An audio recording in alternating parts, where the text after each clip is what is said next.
मेरा नाम मोहम्मद रशद है। मैं जना हॉस्पिटल मुलाजमत करना, पार्ट टाइम मैं रिक्शा चलाना। 10,000 रुपये तनख्वाह है, प्राइवेट मेरी जॉब है। पेट्रोल अजकल बहुत महंगा है, पार्ट टाइम मेरा रिक्शा तो नहीं पूरी पै रही। मैं चौंक ते रहना, मेरा किराए का मकान है, कला मैं कमाने वाला, बच्चे मेरे छोटे, मेरे बिल भी है, आन जान का खर्चा भी है, इसलिए ज़्यादा गुजारा नहीं हो रहा।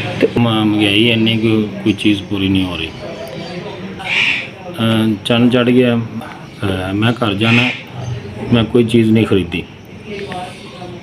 ठीक,